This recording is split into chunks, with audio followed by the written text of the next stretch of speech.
بالله من الشيطان الرجيم بسم الله الرحمن الرحيم إذ قال يوسف لأبيه يا أبت إني رأيت أحد عشر كوكبا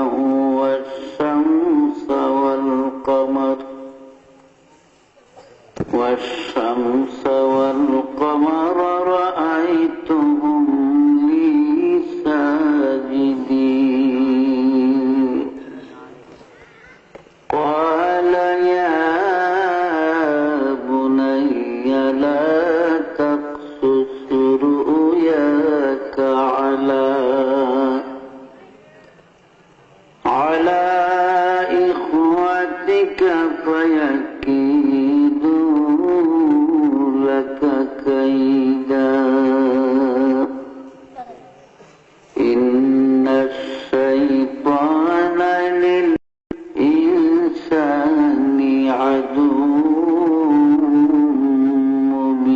مبين صدق الله العظيم وبلغنا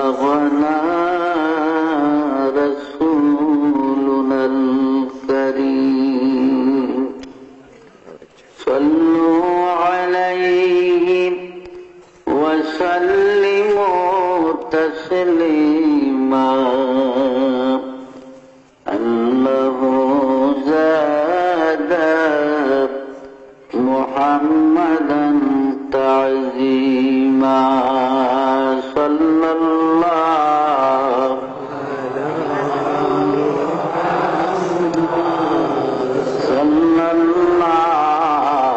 عليه صلى الله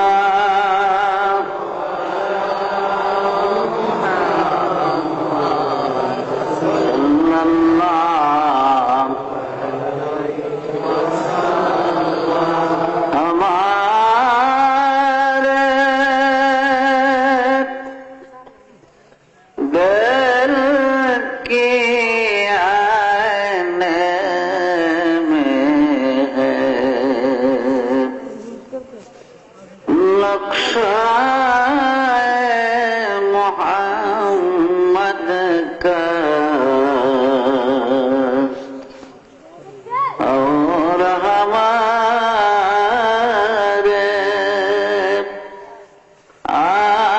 आकी पुतली में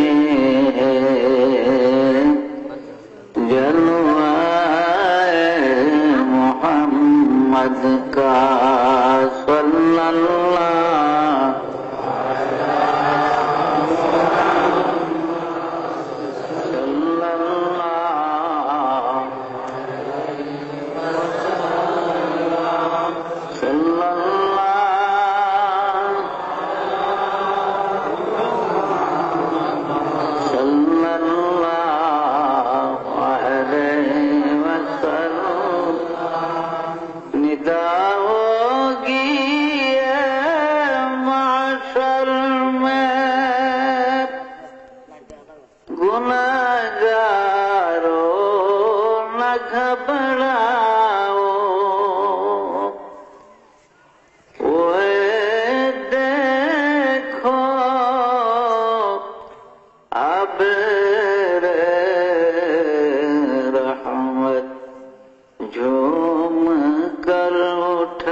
कोई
كشف الدجى بجماله حسنت جميع خصاله صلوا عليه پاک ہے گرد وطن سے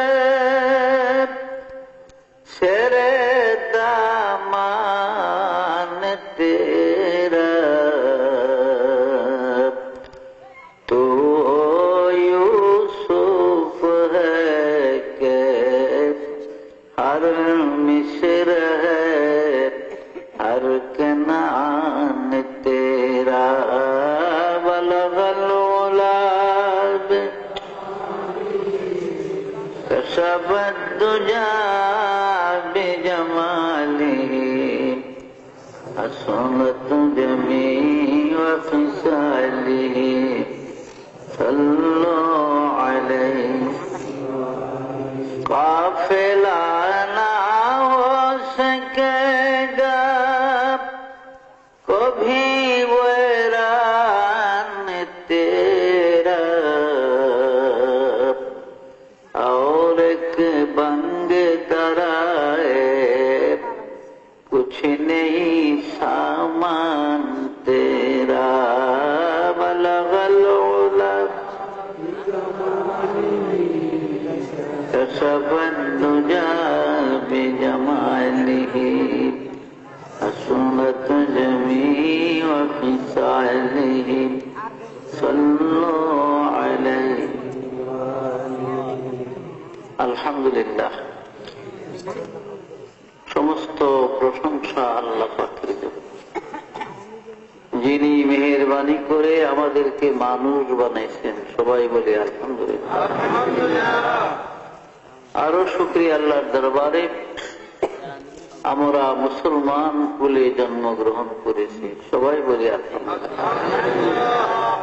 কেননা এই পৃথিবীতে যত মানুষ আছে সব জাহান্নামের আগুনে জ্বলবে, একমাত্র মুসলমান হবে বেহেশতি। বলেন আলহামদুলিল্লাহ। তৃতীয়ত আমরা আখেরি নবী মুহাম্মদুর রাসূলুল্লাহ সাল্লাল্লাহু আলাইহি ওয়াসাল্লামের উম্মত হিসাবে দুনিয়ায় পরিচিত। সবাই বলে আলহামদুলিল্লাহ। আজকে সোনারামপুর ইসলামিয়া হাফিজিয়া মাদ্রাসার উদ্যোগে পবিত্র ইসলামী জলসার মাননীয় সভাপতি সাহেব, মুআজ্জাজ উলামায়ে কেরাম, সমবেত ধর্মপ্রাণ মুসলমান ভাইগণ এবং পর্দার আড়ালে মা ও ভগ্নীগণ, আপনারা দীর্ঘ সময় ধরে ওয়াজ শুনে আসছেন। এখন ধৈর্যের বাহিরে, যেহেতু মানুষ আল্লাহ রাত্রটা আল্লাইলু লিবাসুল লাকুম ওয়ান নাহারু মাশা, আল্লাহ বলেন রাত্রটা তোমাদের জন্য আরামের বা পোশাক সমতুল্য, আর দিন হলো রুজি অন্বেষণের জন্য।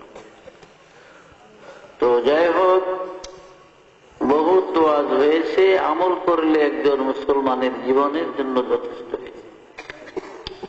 ভাইরা আমার, আমরা মুসলমান, আমরা আল্লাহকে বিশ্বাস করি কিন্তু আল্লাহকে দেখিনি। নবীজির উপর ঈমান এনেছি, নবীজিরে দেখিনি। অথচ যারা নবীকে দেখছে, যেমন আবু জেহেলের গোষ্ঠীরা, হুজুরের আপন চাচা আবুল লাহাব, এরা ঈমান আনেনি।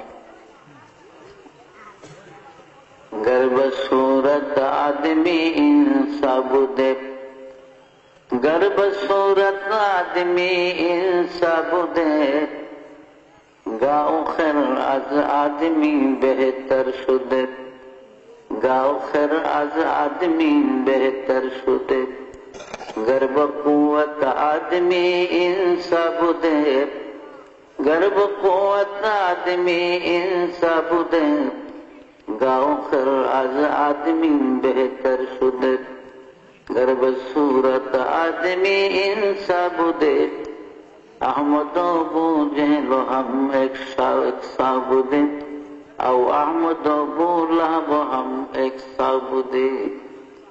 শক্তিতে যদি মানুষ সম্মানিত হইতো, তাহলে গরু গাধা মানুষের চেয়ে বেশি সম্মানিত। কারণ একটা গাধার গরুর শক্তি আমাদের চেয়ে অনেক বেশি। যদিও আমরা আমাদের আওতায় তাকে আমরা বাধ্য করে একটা গরুরে জবাই আসতেছে কোরবানি, কত গরুরে কষাই একলাও শোয়ায়, পায়ের মধ্যে রশি লাগাইয়া টান দিয়ে ফালাইয়া বা ছুরি চালাইয়া। কিন্তু আসলে জীব জানোয়ার গরু গাধায় যদি ধরতো ফিরে যায়, তাহলে কি পারত মানুষের শক্তি। আল্লাহ পাক মানুষের কাছে পৃথিবীর সবকিছু দুর্বল করে দিয়েছে। যেহেতু মানুষ সৃষ্টির সেরা, মানুষের রাজত্ব সবার উপরে, মানুষের মাতাব্বরি সকলের উপরে, আর সবাই হলো মানুষের দাস। তো ভাইয়েরা, আবু লাহাবের চেহারা সুরত নবীজির মতো ছিল। আবু জেহেল হঠাৎ রাস্তা দিয়ে হাঁটলে দূরের থেকে লক্ষ্য করলে মনে হয় যেন আমার নবীজি যাইত। কিন্তু ঈমান না আনার কারণে, কলেমা না পড়ার কারণে আবু জেহেল চিরদিন জাহান্নামের, আবু লাহাব চিরদিন দুজকের আগুনে জ্বলবে। আর আমার নবীজি ইচ্ছা করলে অনেক দুজকিদেরকে পার করে করে বেহেশতে দিতে পারবে, বলে সুবহানাল্লাহ। তো আমি রাত্র অনেক, এই জন্য ওয়াজও খুব কম করে করব, যেহেতু আমি নিজে অ্যাক্সিডেন্টের রোগী। 1 মাসের মধ্যে 2টা অ্যাক্সিডেন্ট হয়েছে। ওদিকে ডায়াবেটিস খুব পড়া, ইনসুলিন নিতেছি পেটের ভিতরে, অসুস্থ শরীর। ওয়াদা করছি বিধায় আসছি। গতকালকে খুব বৃষ্টি ছিল কুমিল্লা মুরাদনগরে মাহফিল, রাত্রে মাহফিলে যেতে পারি।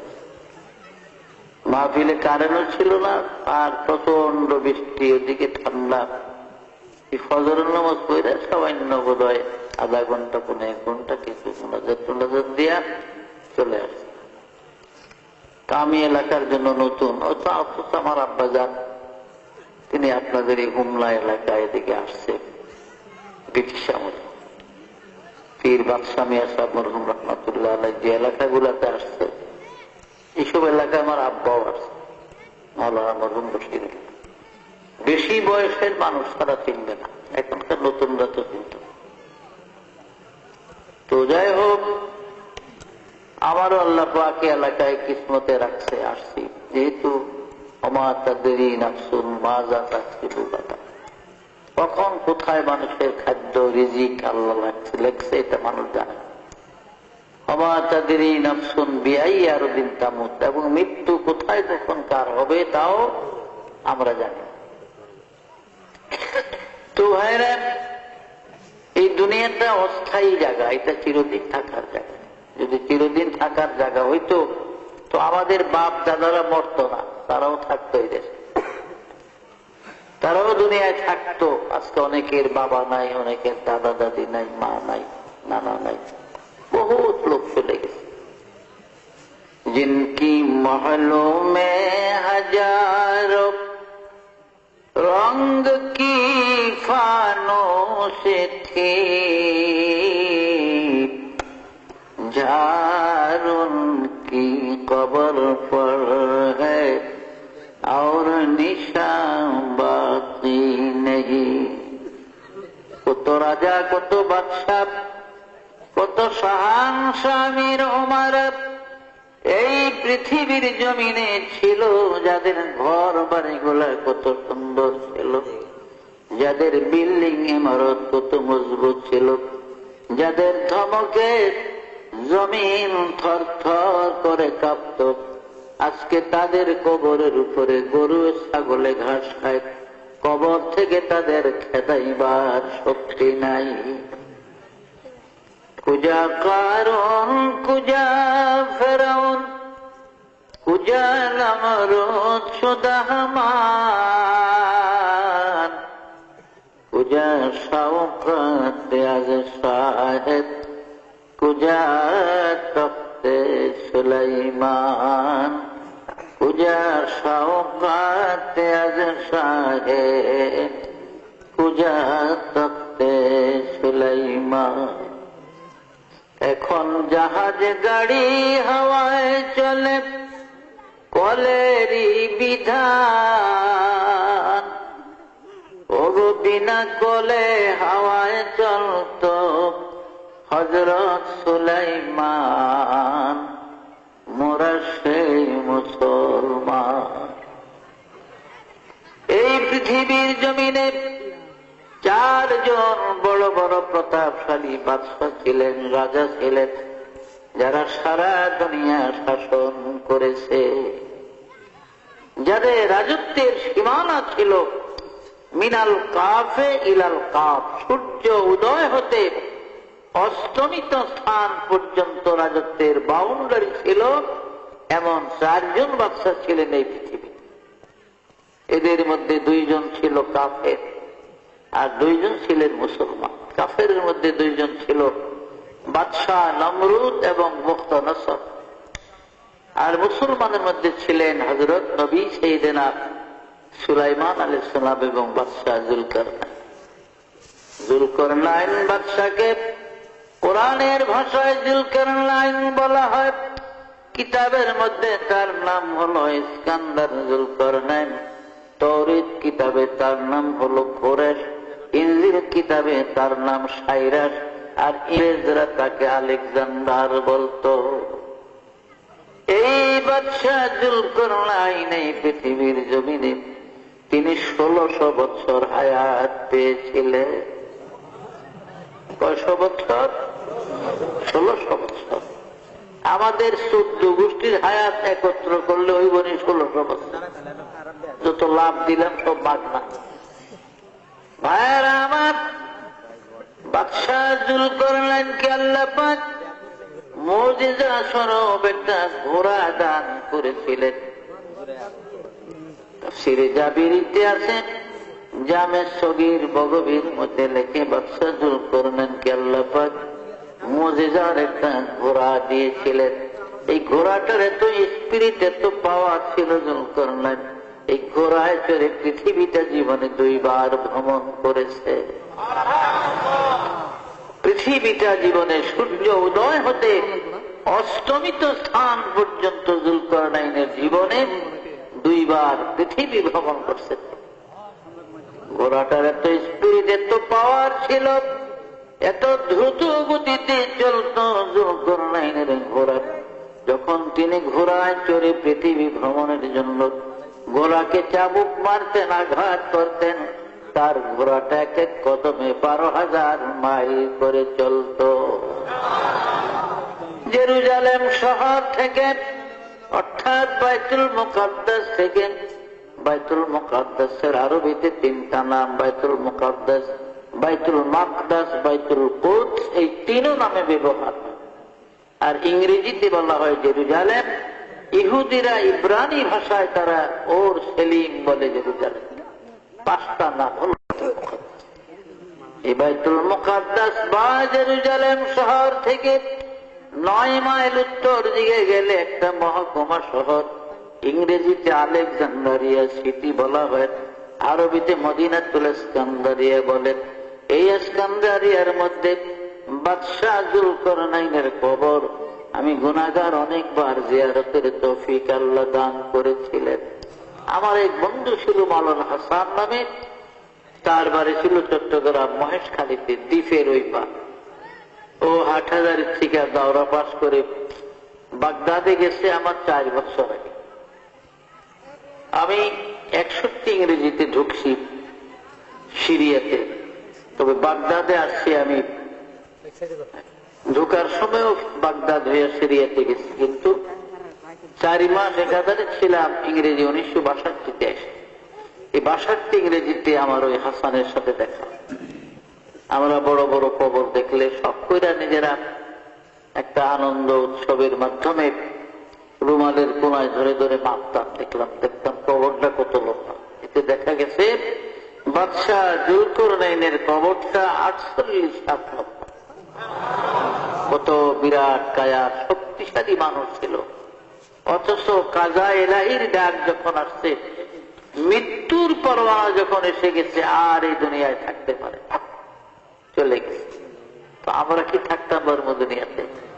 আমরাও পারতাম। আমার আল্লাহ পাক বলেন, বিসমিল্লাহির রহমানির রহিম, আইনামা তাকুনু ইউদরিকুমুল মাউত ওয়ালাউ কুনতুম ফি বুরুজিন মুশাইয়াদা। ও বান্দা, মৌতের ডরে, মৃত্যুর ভয়ে তুমি পৃথিবীর যেখানে যাও না কেন, যেই জায়গায় গিয়ে ঢুকাও না কেন, আব্রাহা বাদশার মতো যদি সত্য লোহার মজবুত একটা সিন্দুক বানাইয়া তার মধ্যে তুমি লুকাও, আমার মালাকুল মউত ওই সিন্দুক থেকে তোমাকে ধরে নেবে, এই দেশের জমিনে থাকতে দিবে না। মাল দৌলত ইলম হশমত कुछ नहीं काम आएगा, माल दौलत इल्म हशमत कुछ नहीं काम आएगा, मौत जिस दिन आ जाए गर्दन पकड़ ले जाएगा। দুনিয়ার মাল দৌলত কোনো কাজে লাগবে না। আজরাইল আলাইহিস সালাম যখন আসবে ঘাট ধরে গর্দান ধরে নিয়ে যাবে, এই দেশের জমিনে থাকতে দিবে। ফেরাউন ধ্বংস হয় নাই, কি বলেন? ফেরাউনের মতো বাদশা। এই ফেরাউনের অরিজিনাল বাড়ি ছিল তুরস্কের বল্লকের মধ্যে, ইব্রাহিম আদম বল্লকের দেশে। তো ফেরাউনের বাল্য নাম ছিল কাবুস। এরপরে যৌবনকালে তার বন্ধু বান্ধবের তরফ থেকে তার নাম দেওয়া হয় আপনার, যৌবনকালে তার নাম ছিল আপনার বলখিয়া। বলখিয়া ছিল তার নাম। মিশরের বাদশাহ হলে তার নাম হয় ফেরাউন, আর কিপ্টিদের তরফ থেকে তার নাম দেওয়া হয় রামসিস। এই চারটা নাম ছিল। খুব সংক্ষেপে বলছি, যেহেতু ফেরাউনের ঘটনা বললে অনেক সময়ের প্রয়োজন। এই ফেরাউন বাল্য জীবনে খুব চালাক চতুর ছিল। আসিয়ার মতো সাদী সতী মেয়েকে তার মা বাপ তার জন্য পুত্রবধূ বানায়, তবুও তার চরিত্র ঠিক হয়। মা বাপ মারা গেল, এখন দেশের মানুষের বিভিন্ন আক্রোশ এবং জিদের কারণে সে আর থাকতে পারল না। বহুত পয়সা কামাইয়ের জন্য চলে গেল মিশর। আমাদের দেশে দেখেন না, কয়েক ভাই একটু আগে দোয়া করেন দুবাই যাওয়ার জন্য চেষ্টা করতেছে। উদ্দেশ্য বিদেশে অনেক লোক যায়। আগে তো দুবাই যেত প্রথম, আবুধাবি, আমিরাত, কুয়েত। এখন এই ঘুষের জ্বালায় মানুষ কুয়েত পড়ায়। সৌদি তো অনেক যাইতে চায়। এখন সিঙ্গাপুর, কিছু মালয়েশিয়া, আর আরো বেশি টাকা থাকলে জাপান, কোরিয়া, ফিলিপাইন, বিভিন্ন দেশে যায় গিয়ে মানুষ অল্প সময় অনেক পয়সা রুজি করে। তো ফেরাউন মিশর রওনা করছে, তখন মিশর ধনী দেশ। মিশর এখনো ধনী। মিশরে যে আল-আজহার বিশ্ববিদ্যালয় আছে, আমি ইংরেজি 1966 আমরা জেরুজালেম বিশ্ববিদ্যালয়ের থেকে 219 জন ছাত্র গভর্নমেন্ট ডেলিগেটে আমাদের লন্ডন শিক্ষা সফরের উদ্দেশ্যে সর্বপ্রথম আমরা মিশর যাই। 22 দিন মিশর ছিলাম। আল-আজহার বিশ্ববিদ্যালয়ের এরিয়াটা হলো 22 মাইল। আল-আজহার বিশ্ববিদ্যালয় ইসলামী ইউনিভার্সিটি, তার এরিয়া হলো 22 মাইল। এই 22 মাইল হলো এরিয়াটা, বাউন্ডারি দেওয়া আল-আজহার। এখনো 3টা সোনার খনি আছে আল-আজহারের ভিতরে। মিশরের সরকার টাকা পয়সার অভাব করলে আল-আজহার থেকে হাওলাত নেই, অভাব নেই, বহু টাকা। তো ধনী হওয়ার জন্য তখন আরবের বিভিন্ন দেশের লোকেরা বা আপনার আজামি দেশের লোকেরাও মিশর যায়। তো রাস্তায় ফেরাউনের সঙ্গে হামানের সঙ্গে দেখে। হামান তার বাল্য বন্ধু। কিরে হামান? বলে আমি মিশর যাইতেছি, দেখি একটা চাকরি বাকরি পাই কিনা। ফেরাউনকে আমিও তো এই উদ্দেশ্যে যাই, চল একসাথে যাই। একসাথে মিশর গেল। কয়েকদিনের ভুকা তারা এক লোকের তরমুজ খেতে, তরমুজ উঠাইতেছে, তারা দাঁড়িয়ে রেখেছে। তো ক্ষেতের মালিক কয়ে খাইবা তরমুজ? কলে খিদা লাগছে, দেন। দুইজনের 2টা তরমুজ দিচ্ছে, খায়া খুব আসুদা। তো মালিক কি কাম করবেন? এখানে কাজ আছে তরমুজ খেতে। কলে করবো। কয়েকদিন তরমুজ খেতে কাজও করছে, আমাদেরও করছে, ফেরাউনের তাফসীরের ঘটনা। যাই হোক, শেষ পর্যন্ত কিছুদিন পরে ওরা দুইজন ঘুরে মিশরের সরকারি কবরস্থানের একজন দারোগা নিযুক্ত করে। দারোগা মানে মহাফেজ, যার তত্ত্বাবধানে গোরস্থান থাকে। আর গোরস্থানে পয়সাও আছে। ঢাকা, বনানী, আজিমপুর গোরস্থানের যারা মেঘাবান, তাকে 4-5 তলা বাড়ি আছে। বড় মানুষের কাছে, মৃত ব্যক্তির কাছে এত পয়সা বিভিন্ন সুরতে রাখে, তারা পায়। তো ফেরাউন দরখাস্ত দিল, ঢোল পিটানো হইতেছে, গোরস্থানের দারোগা নিযুক্ত হবে। এই সময় মিশরের বাদশা ছিলেন তারতুস এবং প্রধানমন্ত্রী ছিল তৈমুর। ফেরাউন দরখাস্ত করলো গোরস্থানের দারোগার চাকরি। বাদশা তারে ডাকলো, চেহারা সুরত দেখে বাড়িঘর জিগায় দয়া হইল, চাকরিটা দিয়ে দিল। সরকারি কবরস্থান এখন যত লাভ আনে, ফেরাউনের কাছে তালা চাবি থাকে গেটের, সে তালা খুলে দিলে লাশ নিতে পারে। হঠাৎ করে ফেরাউন একদিন আইন করে দিল, এখানে লাশ আনলে প্রতি লাশ প্রতি 1টা করে স্বর্ণ মুদ্রা না দিলে কোন লাশ ভিতরে আনতে দিব না। মানুষ বিপদে পড়ে গেছে, কি করব? বাদশার কাছে দরখাস্ত দিয়া মঞ্জুরি কবিন করিয়া এ লাশ তো পয়সা গোবর যা আরামিরে দিয়া দিই। 1টা করে স্বর্ণ মুদ্রা তারে দিয়া দিয়া লাশ মাটি দেয়। আর আল্লাহরে এমন কুদরত তাফসীরে লেখে, পরপর 3 বছর কলেরা লাগলো মিশরে, হাজার হাজার মানুষ মইরা। মানুষ যত মরে ততই ফেরাউনের সুবিধা। লাশ প্রতি 1 টাকা করে স্বর্ণ মুদ্রা, অনেক টাকা হয়ে গেল। একদিন বাদশা তার বলে, হুজুর আমার অনেক টাকা জমা হয়ে গেছে, টাকা রাখবার এখন টাকা জমা জায়গা নাই, আপনি হুকুম দিলেই যে প্রজাকে খাজনা রাস্তা বাকি করে রেখেছে, এগুলি আমি আদায় করে। বাদশা করে ঠিক আছে, ভালো, ছেলেটা তো ভালো উদ্দেশ্যে রাখছে, দিয়ে দাও। লোকজন ডাক দিলেন, সব ঢোল পেটিয়ে দিলেন, তোমাদের গোরস্থানের দারোগা মিস্টার ফেরাউন তোমাদের বকেয়া যত বিল আছে খাজনা বাতি দিয়ে দিব, কাগজপত্র নিয়ে ময়দানে দাও। সব মানুষ আইসে, ফেরাউন সবার খাজনা রাজনা সব আদায় করে। পাবলিক যে খুশি তার উপরে, ছেলেটা তো আসলে ভালো, যদিও 1 টাকা বিরা রাখলে নিজের তো টাকা রাখলো না, সবাই আমাদের পিছনে ব্যয় করবে। এই যদি আমাকে রাজা হইতে রে তো কি উপকারে, তো চাল কিনা খাওয়া লাগবে। আল্লাহর কি হিকমত! কয়েক বছর পরে মিশরের প্রধানমন্ত্রী তৈমুর মারা গেলেন। বাদশা একটা ইলেকশন দিলেন, ভোট। এই ইলেকশনে নমিনেশন নিয়ে ফেরাউনও দাঁড়ায়। পাবলিকেরা, মাতাব্বর শ্রেণীর লোকেরা আলোচনা করে কে কারে ভোট দিব। দেখে নিচে নিচে তলে তলে সবারই খেয়াল ফেরাউনের ভোট দিব। একবারে 1 চাইটা বিপুল ভোটে জয়লাভ করে ফেরাউন মিশরের প্রধানমন্ত্রী হয়ে। আমাদের হামান রে, আরে গোছ কাঁচা খুলতে দেরি হয়, কপাল খুলতে দেরি হয়। 100 ক্যাম্পে খুললে গেছে আমার কপাল, আর তোর অভাব নেই। 2.5 থেকে 3 বছর পরে মিশরের বাদশা তারতুস মারা গেলেন বার্ধক্যজনিত কারণ। এবার ফেরাউন এককভাবে মিশরের শাসন ক্ষমতা তার উপরে, যেহেতু বাদশা নাই। পাবলিকের ডাকলেন একদিন, হুজুর কেন ডাকছেন? তোমাদের তো বাদশা নাই, একজন বাদশা না হলে দেশ চলে না। এখন বাদশা কি ইলেকশন করবো না? হুজুর ইলেকশনের কাম নেই, আমাকে মনে মনে আশা আপনি আমাকে বাদশা হইলে ভালো হইতো। আপনি আমাদের বাদশা, এখন প্রধানমন্ত্রী যারে খুশি আপনার ইচ্ছা একজন বানায়।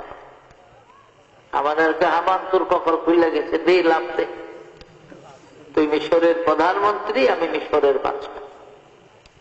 ফেরাউন মিশরের বাদশা হওয়ার পরে 400 নজরুম মিশরের রাজ দরবারে থাকে। নজরুম বুঝেননি? গণক ঠাকুর আর কি, আরবিতে কাহেন বলে তাদের। এই 400 নজরুমের সর্দার ছিল তখন দবিরা নামে। দবিরার বয়স তখন 320 বছর। তাফসীরে জাবেরিতে আছে, মুফতি শফি সাহেবের লেখা কিতাব সফিনায়ে নূহের মধ্যে আছে, গণক ঠাকুর দবিরার বয়স তখন 320 বছর। সব গণকের সর্দার, 400 গণকের সর্দার হলো দবিরা। দবিরারে ডাকছে, দবিরারে জানোস তো আমি আসছিলাম তরমুজ ক্ষেতের লেবার, সেখান থেকে গোরস্থানের দারোগা, সেখান থেকে হইলাম প্রধানমন্ত্রী হয়ে গেলাম, তোদের বাদশা আঙ্গুল খুলা কলা গাছ এখন গয়না টয়না দেখ আমার কপালও কি আছে না। বলে ঠিক আছে হুজুর, আমি ফাইনাল রিপোর্ট নিয়ে আসবো, গণনা করি।